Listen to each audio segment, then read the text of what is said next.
Welcome back to Midnight Digital Decay, August 28th, 476 AD. The final days of the Western Roman Empire were marked not by a dramatic clash of arms, but by an eerie, pervasive silence. As the Germanic king Odoacer marched towards Rome, the city's great walls seemed to absorb the sounds of the approaching army. Within the city, the Roman citizens carried on as though unaware, their movements slow, deliberate, as if guided by an unseen hand. When Odoacer entered the city, there was no resistance, no battle, only the sound of his footsteps echoing through the empty streets. The Emperor Romulus Augustulus, a boy ruler, sat on his throne, his eyes vacant, staring into the distance. Odoacer reached out to take the crown, but as his hand touched it, the entire palace crumbled into dust, the boy emperor vanishing without a trace. The silence deepened, as if the city itself held its breath, and when the invaders turned to leave, they found that the city of Rome no longer existed. It had faded from reality, leaving only an empty void where the eternal city once stood. August 28th, 1189 AD. The coronation of Richard I, known as Richard the Lionheart, took place under skies so black that day seemed to turn to night. As Richard approached the throne, a sudden gust of wind blew through Westminster Abbey, extinguishing every candle and leaving the vast hall in complete darkness.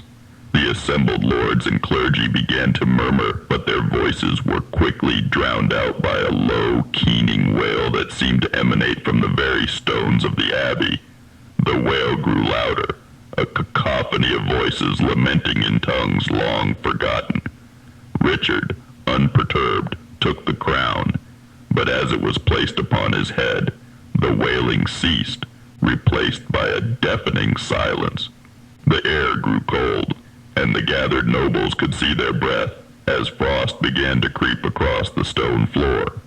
The coronation ended in haste, but from that day forward, Richard was haunted by spectral visions, pale figures that followed him into battle, their hollow eyes filled with sorrow. His reign, though marked by bravery, was also shadowed by a relentless sense of impending doom, as if the wails of his coronation foretold a fate he could not escape. August 28th, 1845 AD. As tensions between the United States and Mexico escalated, a fleet of American warships appeared off the coast of Veracruz. The Mexican defenders, poised for battle, watched as the ships approached, their silhouettes ominous against the horizon. But as the first cannon fired, the sky darkened unnaturally, and a dense fog rolled in from the sea, enveloping the fleet. The cannonballs never struck. They simply vanished into the mist. The defenders strained to see through the thick haze, but the ships were gone, replaced by ghostly apparitions. Ships of an ancient design, their sails tattered and crude by skeletal figures. The phantom fleet sailed silently into the harbor, passing through the defensive chain as if it did not exist. The Mexican forces, gripped by terror, could do nothing as the ghostly Armada docked, its crew disembarking and walking through the streets of Veracruz without a sound. By morning, the mist had lifted, and the city was found abandoned. Its inhabitants vanished as though they had never been. The American fleet, unaware of what had transpired, arrived to find a ghost town. The only evidence of life, a single word scratched into the stone of the governor's palace.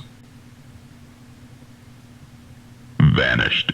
Please like, comment, and subscribe for more of this content. It lets me know people enjoy it and motivates me to continue to create it for you all. If you haven't already, check out my link tree in the description for more esoterica.